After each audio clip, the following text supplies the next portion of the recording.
ये राज्यसभा के माननीय सदस्य का नाम निकाल दीजिएगा। चेयरमैन सर, आपका बेहद शुक्रिया कि आपने इन 3 फौजदारी नए कवानीन पर बोलने का मुझे मौका दिया है।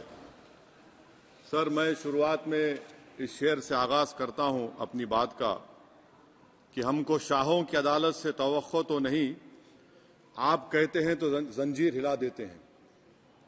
सर, ये 3 फौजदारी के कवानीन खुद मुजरिमाना है। ये जुर्म की रोकथाम से ज्यादा हुकूमतों के जराइम को कानूनी शक्ल देने के लिए बनाए जा रहे हैं। अब तरफे तमाशा यह है सर कि पिछले सेशन में मोदी हुकूमत ने जन विश्वास बिल 2023 को, जिसमें 183 प्रोविजंस और 43 कवानीन थे इम्प्रिजनमेंट के, उसको निकालकर फाइन में तब्दील कर दिया। उसमें ड्रग्स एंड कॉस्मेटिक्स एक्ट को भी तरमीम की गई और सजा के बजाय सबस्टैंडर्ड ड्रग्स के लिए आपने फाइन ला लिया। तो मैं ये बोलना चाहूंगा सर कि सबस्टैंडर्ड ड्रग्स के मैन्युफैक्चर के लिए आपने जेल के बजाय फाइन उसमें तब्दील कर दिया तरमीम करके। तो ये जरूरी है बोलना इस ऐवान में कि जन विश्वास के नाम पर आपने इस सबस्टैंडर्ड ड्रग्स से आवाम को खतरे में डाल दिया।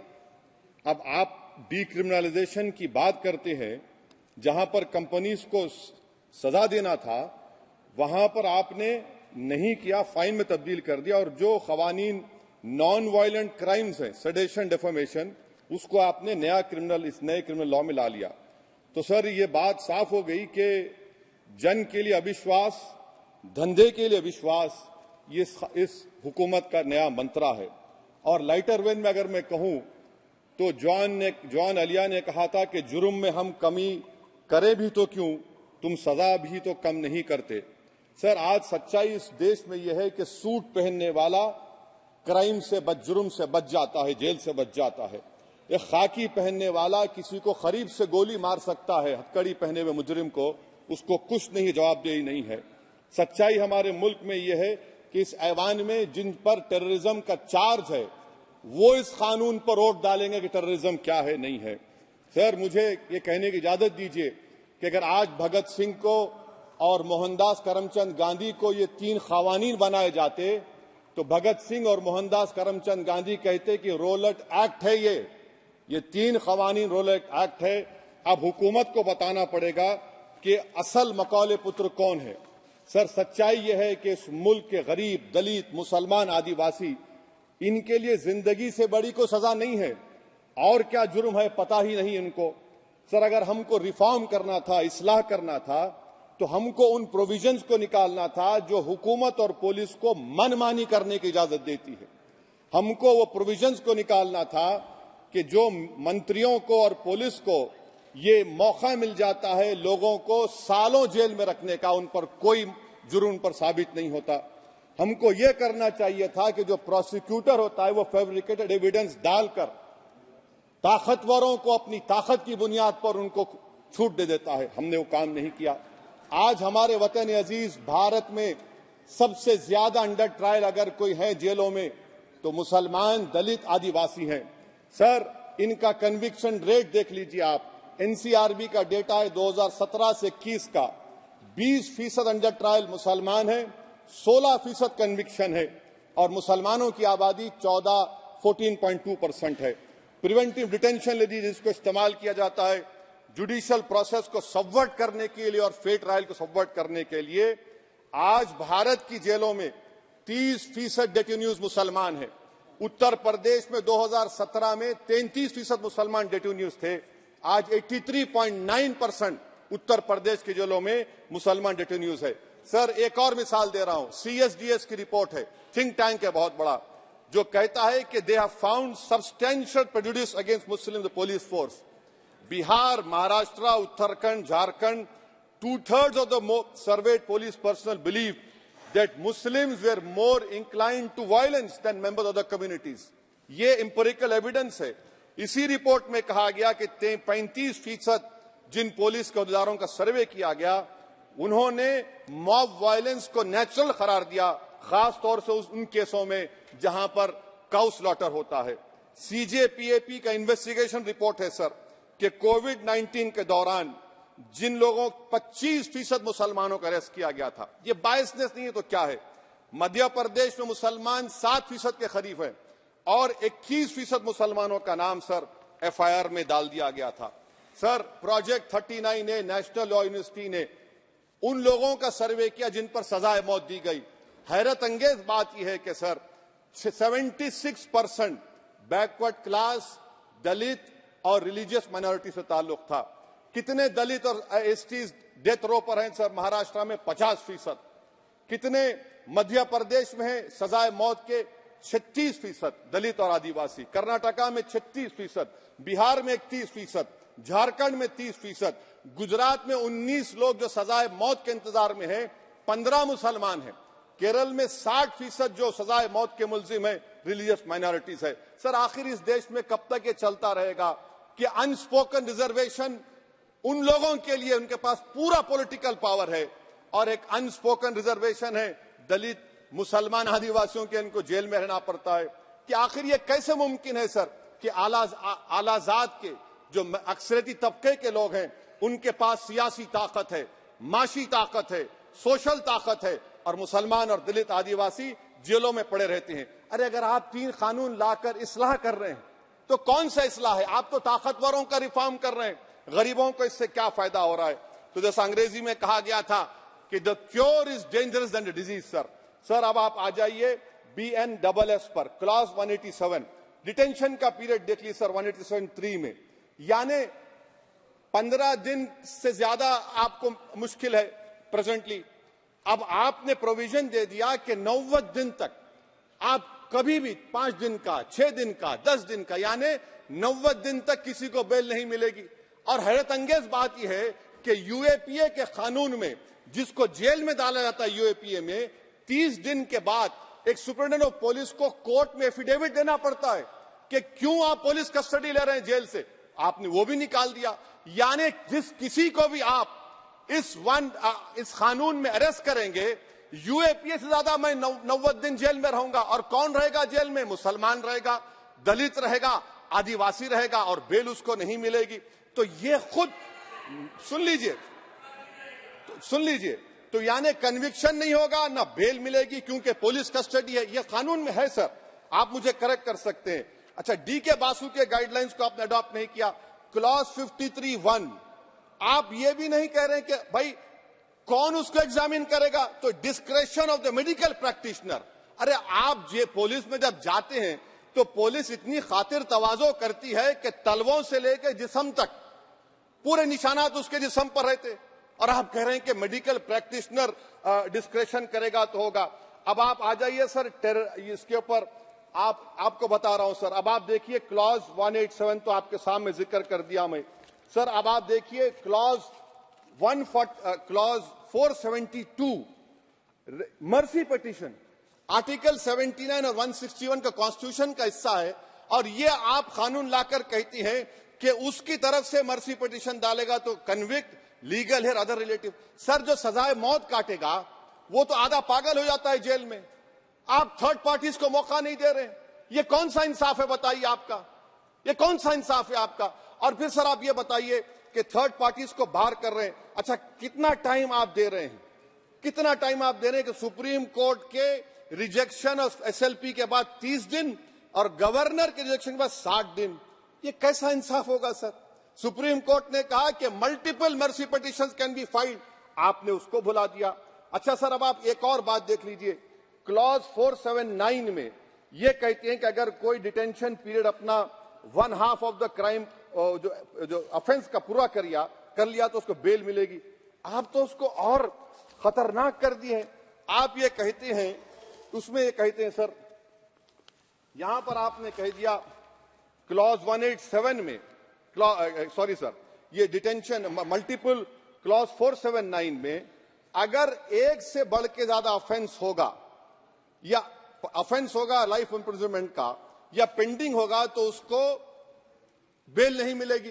अरे हम तमाम तो, ऋषिकांत दुबे आप पर जब केस लगा, आपने कहा आपकी गाड़ी पर हमला हुआ, मैं जानता हूं, आप पर तो एक सेक्शन नहीं लगा, कई सेक्शन आप पर लगा दिए गए, तो फिर मुझे बेल नहीं मिलेगी। ये क्या कर रहे हैं आप? किस लिए कर रहे हैं आप? आप अंदाजा भी लगा रहे भाई आज आप वहां बैठे कल आएंगे इंशाल्लाह, फिक्र मत करिए। पावर इटर्नल नहीं होता, ये तो कुदरत का निजाम है कि जो गंदगी करता है तो उनके लिए किसी और को मौका मिलता है, मगर आपको आना पड़ेगा एक दिन। आप ये गंदगी कर रहे हैं। अच्छा सर ये बताइए कि हमने आप किसको कितना पर्सन्स वर पेंडिंग प्रोसीडिंग्स इन मोर देन वन ऑफेंस, और चार्जशीट में कई आते हैं। यानी जब हम पर केस बुक होता है सर तो फूल का गुलदस्ता आता है, हर सेक्शन होता है उसमें, तो मुझे बेल नहीं मिलेगी। तो ये एक बात है सर। फिर आप आ जाइए सर, मैं आपको बताना चाहूंगा सर, यहां पर आपको सॉरी सर ये इतना बड़ा बिल है। फिर आप टेररिज्म पर सर, बीएनएस का टेररिज्म सर, ये बड़ा ही डेंजरस आपने खतरनाक आपने काम किया है। इससे दहशतगर्दी का मुकाबला नहीं होगा, सिविल लिबर्टीज खतरे में पड़ जाएंगे। और सबसे बड़ी बात तो यह है सर, इसमें आपने नोटिफाई करेंगे किसी को टेररिस्ट, कोर्ट क्यों नहीं करेगा? पुलिस वाला कैसे करेगा मुझे टेररिस्ट नोटिफाई? किसी ऑर्गेनाइजेशन को टेररिस्ट घोषित कर देंगे। तो ये खुद सेपरेशन ऑफ पावर्स का वायलेशन है, जुडिशियल इंडिपेंडेंस का वायलेशन है, और इंदिरा गांधी वर्सेस राजनारायण केस का वायलेशन है। तो ये मोदी सरकार जुडिशरी के पावर्स को छीनकर खुद जज जूरी एग्जीक्यूशन बन रही है। किसी शायर ने बड़ा अच्छा कहा था सर, वही कातिल वही मुखबिर वही मुंसिफ ठहरे। सर मैंडेटरी वीडियो रिकॉर्डिंग आपने कहा कि जिस जगह पर किस प्लेस पर सर्च होता है वीडियो रिकॉर्डिंग की, मैं ये कहता हूं कि जब मेरा अरेस्ट होगा वीडियो रिकॉर्डिंग करिए, क्यों नहीं करते आप? जब मेरे घर पर पुलिस आती है वीडियो रिकॉर्डिंग करिए, जो मैं पुलिस को देता हूं उसकी वीडियो रिकॉर्डिंग करिए। विटनेस स्टेटमेंट होगा क्लॉज 183 में, उसका वीडियो रिकॉर्डिंग करिए। क्यों नहीं आप पैसे देते कि हर पुलिस वाले के जिस्म पर एक वीडियो रिकॉर्डर हो, और एक्यूज को मिलना चाहिए, आप नहीं मिलता एक्यूज को। हाँ आपको नहीं है, मुझे मैं जानता हूं। क्लॉज 250 और 262 सर इनकंसिस्टेंट है। तो क्लॉज 250 में 60 डे टाइम लिमिट है डिस्चार्ज के लिए। अगर एक्यूज को कागज नहीं मिलता है, हम सब जेल में गए, मैं कई मर्तबा जेल में गया हूं, ससुराल में इतना नहीं गया जितना जेल को जाने का मुझे मौका मिला, चाहे कांग्रेस की तेलुगु देशम की हुकूमत रही है। ससुराल कहते हैं कुछ लोग। क्लॉज 262 है, क्लॉज 262 में डिस्चार्ज एप्लीकेशन है, वो फ्रेमिंग ऑफ चार्जेस के बाद डाल सकते हैं। ये it defeats the purpose. What is the discharge application which is to prevent police from using delay tactics? Discharge always precedes framing of charges. आप मैं उस वक्त तक डिस्चार्ज नहीं डाल सकता जब तक कि वो नहीं होगा। अच्छा क्लॉज 251 263 देखिए sir, time limit for framing of charges in cases of session trials 60 days of first framing charges, warrant charges should be 90 days। मगर आपने क्या किया, होशियारी देखिए, बर्बाद करने का कहानी। 193(9) डाल दिया आपने, Can it prescribes a 90-day time limit for further investigation? For further investigation, what will happen when supplementary charge sheet are put? Will the accused be acquitted? क्या मुझे छोड़ देंगे आप? क्या कोई time light? This is a dead letter. यानी आप तो पूरे का पूरा सिविल राइट्स लिबर्टीज बोलिए सब छीन ले रहे। अच्छा सर इसमें आपने लिंचिंग का एक कानून बनाया बीएनएस में, सेक्ट क्लॉज 103 में। अब आप इसमें देखिए सर, लिंचिंग कब हो सकता है? जब आप ये बताएंगे कि ये पर्सनल बिलीफ पर मारा गया, किसी को जेंडर पर मारा गया, कास्ट पर मारा गया। सर आप तो एक्यूज को तो मौका दे रहे हैं छोड़ने के लिए, आप तो एक्यूज को मौका दे रहे हैं। अच्छा पर्सनल बिलीफ में रिलीजन क्यों नहीं लिखते भैया आप? इन तीनों कानून में रिलीजन इस्तेमाल किया गया, पर्सनल बिलीफ में रिलीजन नहीं आता। अच्छा सर आप ये भी देख लीजिए कि 190 में अनलॉफुल असेंबली है, 5 और मोर एक्टिंग टुगेदर। फिर ये क्यों कर रहे हैं आप? 5 मिलकर भी मर्डर करेंगे तो एक 103 भी तो आपने कर दिया, तो इनका यानी ये तो इसका अनलॉफुल एक्टिंग टुगेदर है। अच्छा सर मैं आपको बताना चाहूंगा, आपके ये बीएनएस का 172(2) आप देखिए कि पेटी केसेस में when the occasion is passed, किसका मतलब क्या है? व्हेन द ओकेजन होगा क्या सर? अब आप हम चुनाव लड़ते तो जो हमारा जो पार्टी अपोजिंग रहती है वो कहती है कि इनके 25 लोगों को 50 लोगों को गिरफ्तार कर लो, गिरफ्तार कर लेते मेरे बूथ के एजेंट्स को, और बोल रहे व्हेन, उसमें आप लिख रहे क्या है? When the occasion is passed, माने पास हो जाएगा पोलिंग के 5 बजे छोड़ देंगे। अरे आप अपना ही हाथ काट रहे हैं अपने आप। याद रखिए आज आप मुस्कुरा रहे हैं, कल यहां पर बैठेंगे कोई और कर देगा काम आपके ऊपर। अच्छा रेप सर, रेप सिर्फ महिलाओं का होता है, मर्दों का रेप नहीं होता क्या? आपका प्रोविजन नहीं है क्या? स्टॉकिंग नहीं होती है मर्दों की? अच्छा जस्ट होता है सर, आप हंस रहे हैं, होता है। आपकी हंसी इस बात का इकरार है कि आप जानते हैं किसका हुआ है। तो justice JS Verma sir, justice JS Verma का जेंडर न्यूट्रल बनाइए। अच्छा क्लॉज 69 लव जिहाद आ गया। देखिए सर, क्लॉज 6 लव जिहाद आ गया, उसमें बियॉन्ड रीजनेबल डाउट प्रूव ही नहीं कर पाएंगे आप। अब उसमें क्या बताना पड़ेगा? सप्रेसिंग आइडेंटिटी, यानी अगर कोई महिला मोनू मानेसर चोमू चंडीगढ़ से इश्क करती है, बाद में उसको मालूम होता है कि वो मानेसर का नहीं है, चंडीगढ़ का नहीं है, तो क्या क्लॉज 69 एक्शन में आएगा? आप बताइए कि अच्छा अगर कोई ये कहेगा कि मेरा नाम कुछ नाम है, कई कुछ नाम होता है जो कॉमन नाम होता है मुसलमानों में, दीगर मज़ाहिब में, तो क्या वो सेक्शन अप्लाई होगा? ये क्या आप कर रहे हैं? अच्छा आपने अडल्ट्री को निकाल दिया, आपने होमोसेक्सुअलिटी को निकाल दिया, तो ये कंसेंशुअल सेक्सुअल रिलेशन जो 18-20 साल के ऊपर के लोगों में करते हैं, मैं इसका खिलाफ जरूर हूं मजहबी एतबार से, मगर आप क्यों उनकी ऑटोनॉमी को रोकना चाहते हैं? अच्छा सर, सेक्शन क्लॉज 1093 बीएनएस का, आपको it does not require knowledge और intention part of person facility commission of organise crime. ये मैं 5 मिनट दीजिए सर। बीएनएस का आप सेडेशन पे देख लीजिए, सेडेशन को आपने दोबारा ला लिया, लफ्ज सेडेशन इस्तेमाल नहीं किया आपने। 3 साल से 7 साल आपने सुप्रीम कोर्ट को अंडरटेकिंग दी थी कि प्रोविजन नहीं लाया जाएगा। तो चेयरमैन सर, यहां पर हिंदी के एक बहुत मशहूर कवि का वो शेर मुझे याद आ रहा है, मैथिली शरण गुप्त का, कि राज्य को यदि हम बना लेंगे भोग तो बनेगा वो प्रजा का रोग, फिर कहूं मैं क्यों ना उठकर हूं आज मेरा धर्म राजद्रोह। कार्ल मार्क्स ने कहा था sir, history repeats itself first as a tragedy, second as a farce. आप क्लॉज 195(1)D देखिए, it criminalises the making of publication of false and misleading information jeopardising sovereignty integrity of India. Vague है, यानी जो कोई भी पत्रकार investigative journalism लिखेगा आप उसको इस्तेमाल कर लेंगे और जेल की सलाखों में उसको डालकर आप सड़ा देंगे। सर मैं आपको और एक बात बताना चाहूंगा कि रैश एंड नेग्लिजेंट एक्ट जो आईपीसी में था 2 साल थे 304, आप उसको बढ़ाकर 5 साल कर दिए 1061 में BNS1 में। और rash and negligent driving 304 IPC में था 2 साल की सजा थी, आपने 10 साल कर दिया। ये क्रिमिनल जुरिस्प्रूडेंस का हिस्सा नहीं है। अच्छा क्रिमिनल ऑर्गेनाइजेशन, उत्तर प्रदेश में यूपी गैंगस्टर एक्ट में एक चार्जशीट में गैंगस्टर एक्ट लगता। सर आप बताइए फिर यूएपीए का क्या होगा, पीएमएलए का क्या होगा, महाराष्ट्र मकोका क्या क्या होगा, गुजरात के कोका क्या क्या होगा? आप ये सब कानून रख रहे हैं और एक पुलिस वाले को आप ये तमाम कानून की इजाजत देंगे? याद रखिए, जिंदगियां बर्बाद करने का काम आप कर रहे हैं और सबसे बड़ा इसका नुकसान होगा। किसका नुकसान होगा? दलितों का, मुसलमानों का, आदिवासियों का।